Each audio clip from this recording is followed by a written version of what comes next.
चलो start recording करते हैं सीधे और आते हैं पीपीटी पे। तो नमस्कार साथियों, शिक्षा शास्त्र की एक और क्लास में आप सभी का स्वागत करता हूं। मेरा नाम है अनिकेत। चैनल पर जितने भी लोग नए हैं चैनल को ज़रूर लाइक सब्सक्राइब शेयर करें, क्योंकि यहाँ पे शिक्षा शास्त्र विषय से जुड़ा टॉपिक रेगुलर अपडेट होता है। तो अगर हम बात करें, हम लोग पर्सनालिटी पढ़ रहे थे, ग्रेजुएशन लेवल और पीजी दोनों को ध्यान में रखते हुए ऐसी क्लासेस बनाई जा रही थी कि आप चाहे यूजी की स्टूडेंट हो पीजी के, आपकी प्रॉपर हेल्प हो जाएगी। टेट दे रहे हैं, सीटेट दे रहे हैं, कोई भी क्लास ऐसा दे रहे हैं जहाँ पे एजुकेशनल साइकोलॉजी है, तो आपके लिए ये क्लास है। हम लोगों ने Freud, Jung, Allport, Sheldon, Cattell सारी थ्योरियाँ पढ़ ली हैं, और इसी में आज एक थ्योरी और पढ़नी है जो कि दो जगहों पे यूज की जाती है। तो मैं बात कर रहा हूँ अब्राहम मैस्लो की, जो एक मानवतावादी थे, साइकोलॉजिस्ट थे, लेकिन मेन वो इंस्पायर थे ह्यूमनिटिज्म से। और अगर बात करा जाए तो उनकी जो थ्योरी थी उसे हायरार्की थ्योरी यानी पदानुक्रम सिद्धांत कहा जाता है। और आगे भी लर्निंग में एक थ्योरी, जब मैं पीजी लेवल पे बात करेंगे तो वहाँ पे भी एक थ्योरी आपको पढ़ने मिलेगी जो कि इसी तरह कुछ सीक्वेंस में जाती है, पर यहाँ थोड़ा डिफरेंट है। हम बात करते हैं सीधे अगर अब्राहम मैस्लो की। इनकी थ्योरी हायरार्की थ्योरी है, ठीक है, पदानुक्रम सिद्धांत बोला जाता है। और दूसरी चीज़ यहाँ पे जान लीजिए कि इनकी जो थ्योरी थी मोस्टली दो जगहों पे यूज की जाती है। एक मोटिवेशन में भी यूज की जाती है, मोटिवेशन थ्योरी में भी इनकी थ्योरी यूज की जाती है, और पर्सनालिटी में तो हम यूज करते ही करते हैं। यानी हम अब प्रेरणा में भी यूज करते हैं और साथ में व्यक्तित्व में। और अगर इन्होंने इस कॉन्सेप्ट की अगर शुरुआत की थी तो 1943 में ये बताया था, थ्योरी ऑफ ह्यूमन मोटिवेशन में, ठीक है। और इसमें क्या होता है कि 5 पिरामिडी स्तर के मॉडल होते हैं। पिरामिड इसलिए क्योंकि पिरामिड का जो स्ट्रक्चर होता है वो ऐसे होता है। अच्छा, हमारा ज़्यादा चौड़ा हो गया, कोई बात नहीं, लेंथ ज़्यादा हो गई, यही समस्या है, डिलीट नहीं होता, ऐसे हम बनाते हैं। तो क्या होता है कि ये हिस्सा क्या होता है ना, पिरामिड का ऊपर का हिस्सा नुकीला होता है, और यहाँ से ऐसे बढ़ती जाएगी। जैसे हम लोगों ने फ्रायड में 3 स्तर में बांटा था। तो हम आगे आते हैं इनके मेन कॉन्सेप्ट अगर बात करें तो मानव व्यवहार क्या है, आवश्यकताओं से प्रेरित है, यानी उसके पास कुछ नीड्स हैं। आवश्यकताएं क्या है, हायरार्की बेस में होती हैं, कि ऐसे चलेगा कि एक हुआ तो दूसरी हुई, फिर तीसरी, कि भाई हम पहले अपने प्राइमरी पे। और कहते हैं कि जब लोअर लेवल की नीड्स सेटिस्फाइड हो जाती हैं, देन हम क्या करते हैं कि अगले स्तर पे बढ़ते हैं। अगर हम मान चलो कि हमारी ये बेसिक नीड है, ये पूरी हो जाएगी, हम तभी अगले पे जाएंगे, ये पूरी हो जाएगी, देन हम आगे जाएंगे। और सबसे जो हाई लेवल पे या टॉप लेवल पे जो उनकी नीड है वो सेल्फ एक्चुअलाइजेशन यानी स्व आत्म साक्षात्कार की है, जिस पे बहुत कम लोग पहुंचते हैं अकॉर्डिंग टू मैस्लो। तो ये देखो, ये ढांचा देख लो, प्रॉपर थ्योरी बस इतनी सी है, इतनी ही चीज़ें हैं कि सबसे नीचे है फिजियोलॉजी नीड्स या बायोलॉजिकल नीड्स भी कुछ लोग बोलते हैं, जिसमें आपकी बेसिक नीड्स जैसे breathing, food, water, sex, cloth, sleep, ये सारी चीज़ें आ जाती हैं।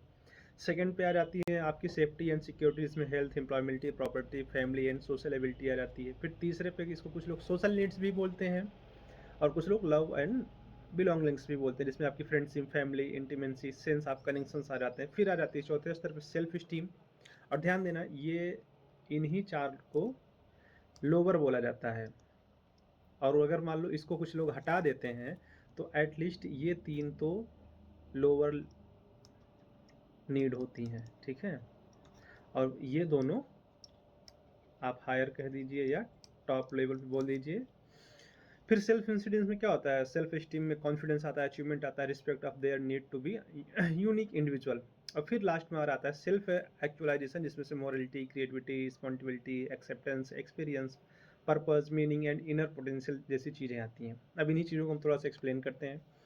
अगर हम ज़रूरतों के अगर 5 स्तर देखें तो सबसे पहले शारीरिक आवश्यकताएं आ जाती हैं, जिसमें क्या होता है कि मानव के अस्तित्व के लिए बुनियादी आवश्यकताएं, कि जैसे आपको जिंदा एक सीधे से कहते हैं कि सर्वाइकल नीड्स हैं इनको, कि आपको सर्वाइव करने के लिए क्या क्या चाहिए भाई। हवा चाहिए, भोजन चाहिए, पानी चाहिए, रहने के लिए घर चाहिए, कपड़े चाहिए, नींद चाहिए। तो ये क्या हो जाता है, इसीलिए इसको कई लोग शारीरिक नीड भी बोलते हैं, मतलब ये बेसिक है। और एक चीज़ जान लो, इसीलिए एक चीज़ यहाँ पे उनकी थ्योरी में शुरू में बताया गया है कि जब तक बेसिक या हम कहें लो स्तर की या लो लेवल की नीड नहीं पूरी होंगी, ठीक है, आपकी ज़रूरतें नहीं पूरी होंगी, तो आप अगले स्तर पे नहीं बढ़ पाएंगे। और अकॉर्डिंग टू मैस्लो की थ्योरी एट लीस्ट 80 से 90% जब आपकी ये नीड पूरी हो जाती हैं, तब जाके आप सेकेंड स्टेज पे जाते हैं। यानी किस पे, सेफ्टी नीड पे। जब शारीरिक ज़रूरतें पूरी हो जाती हैं आपकी, तब क्या होता है कि आपको सेफ्टी की, स्थिरता यानी एक जगह रुकने की, इंडिविजुअल सेफ्टी, फिर ठीक है नौकरी, जैसे जो भी चीज़ आप इसमें सेफ्टी जोड़ के रख सकते हैं वो सारी चीज़ें यहाँ आ जाती हैं। चाहे फिर हेल्थ हो, ठीक है, दुर्घटनाओं से सुरक्षा हो। भाई आप एक स्थायी मकान क्यों चाहते हैं? क्योंकि आपको सेफ्टी बना रहे। एक अच्छी नौकरी क्यों चाहते हैं? कि फाइनेंशियल प्रॉब्लम ना हो। एक अच्छा रिलेशनशिप क्यों चाहते हो? कि मेंटल प्रॉब्लम ना हो। तो वो सारी चीज़ें हैं। और इसमें भी कहते हैं कि 60 से 70% एटलीस्ट जब ये फुलफिल हो जाती है, तब हम अगले इस लेवल पे बढ़ते हैं। फिर आती है लव एंड बिलोंगिंग्स नीड, कि इसमें सामाजिक स्तर पे पारस्परिक संबंध हो गए, अपनेपन की भावनाएं हो गई, फीलिंग्स हो गई। मेन यहाँ पे इमोशनली जो और सोशल जो नीड्स होती हैं उनको यहाँ रखा जाता है, जिसमें आपके फ्रेंडशिप हो गए, सोशल बॉन्ड्स हो गए, फैमिली चीज़ें हो गए, रोमांस हो गया, ठीक है, पारस्परिक रिलेशनशिप्स हो गए, सोशल से जुड़ी चीज़ें हो गई। तो जब तक ये पूरी नहीं होंगी आप अगले लेवल पे नहीं बढ़ेंगे। तो कहा जाता है कि 40 to 50% अगर ये फुलफिल हो जाती है, तब आप क्या करते हैं, अगले लेवल पे आते हैं। सॉरी 40 नहीं, 50 to 60%। और जब हमारा मेन अब चौथा, अब देखना यहाँ से घटना शुरू हो जाता है। अब ये आ जाती है सम्मान की आवश्यकता है, स्टीम नीड आ जाती है। इसे भी हम दो हिस्सों में बांट सकते हैं।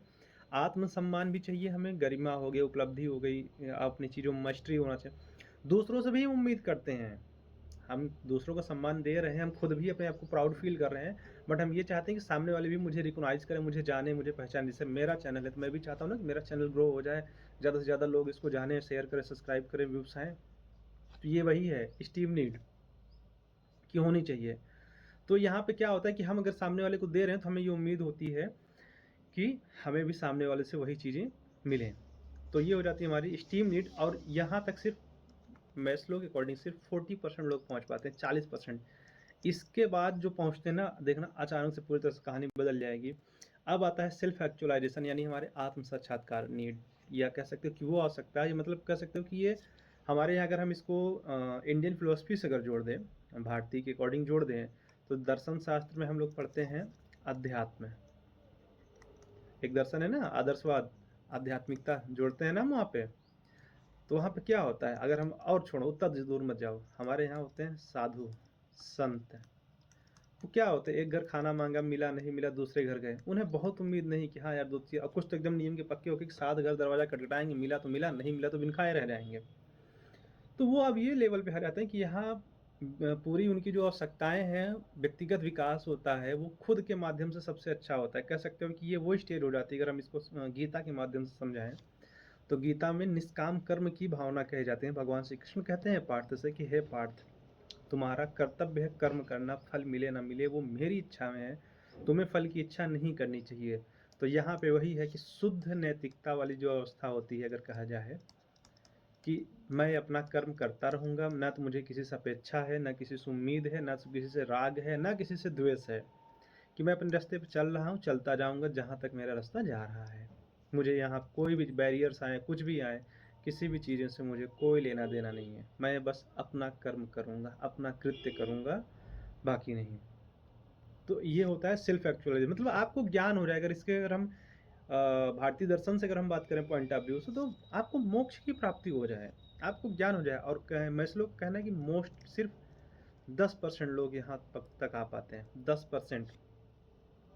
अब आ जाते हैं इसमें कुछ चीज़ें हैं कमी वाली ज़रूरतें, यानी डी नीड्स जिसे बोलते हैं। जैसे मैंने कहा ना, नीचे की जो 4 लेवल की नीड होती हैं, जैसे सेफ्टी हो गया, सोशल हो गया, स्टीम हो गया, ये कमी से मोटिवेट होते हैं। ध्यान देना कि अगर इनकी कमी होती है आपके पास, इनमें से कोई भी नीड, जैसे मैंने लव हो गया, सेक्स हो गया, फूड हो गया, मनी हो गई, रूम हो गया, होम हो गया, ठीक है, पार्टनर्स हो गए, कुछ भी हो गए, अगर ये कमी होती है या खालीपन होता है तो टेंशन महसूस होती है, जिसके लिए क्या होता है, उसको आप फुलफिल करते हैं, उसे भरने की कोशिश करते हैं।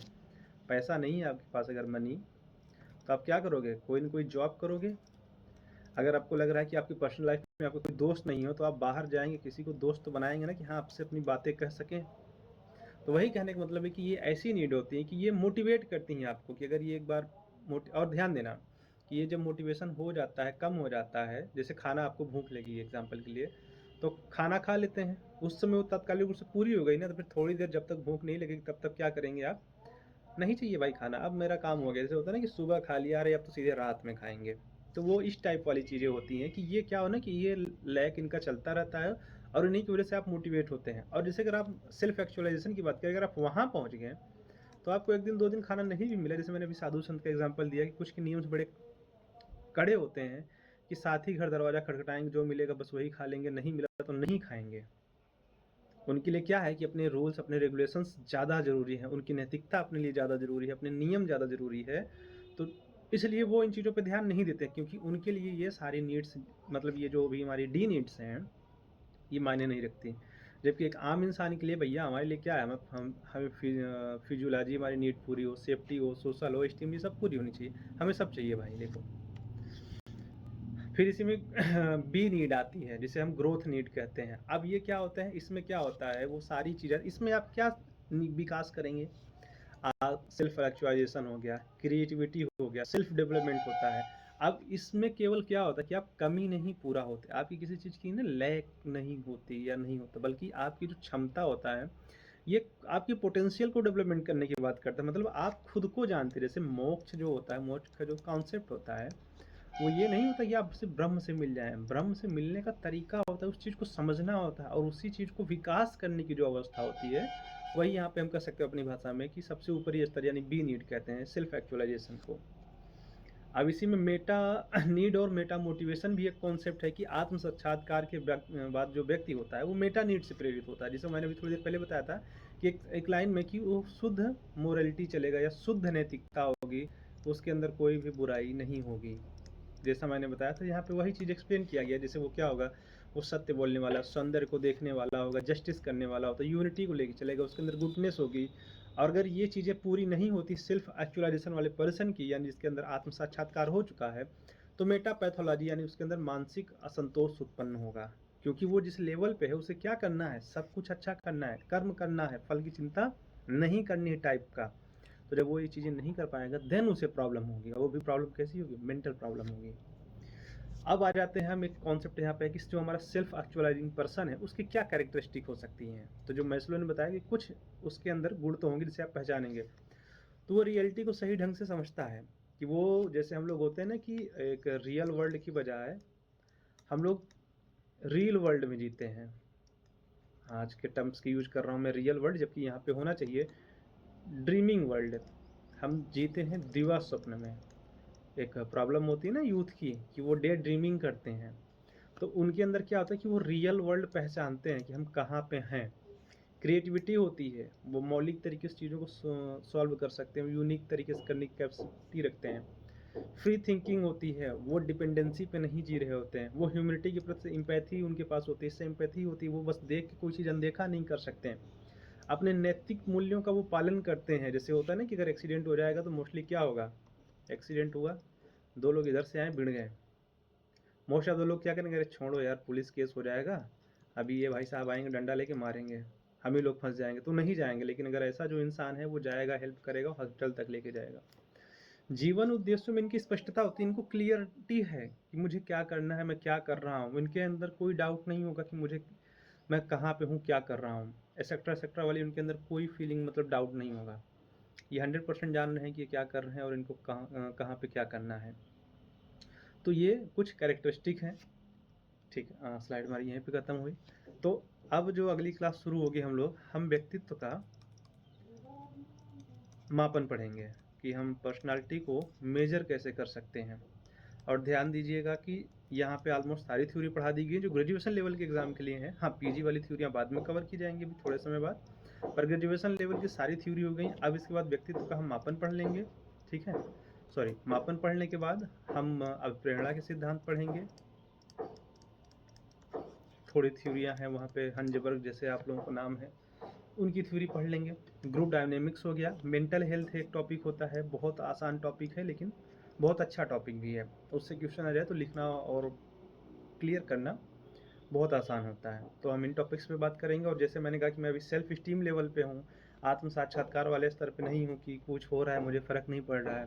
तो मैं चाहता हूँ कि मेरा भी चैनल ग्रो करे, सब्सक्राइब करो, शेयर करो इस चीज़ के लिए कि मैं प्रयास कर रहा हूँ, तो थोड़े से आप भी प्रयास करो। तो अपने अंगूठे का प्रयोग करो, डाटा का यूज करो, और चैनल को ज़्यादा से ज़्यादा लाइक शेयर सब्सक्राइब करिए। मिलते हैं आप लोगों से नेक्स्ट क्लास में, तब तक के लिए थैंक यू।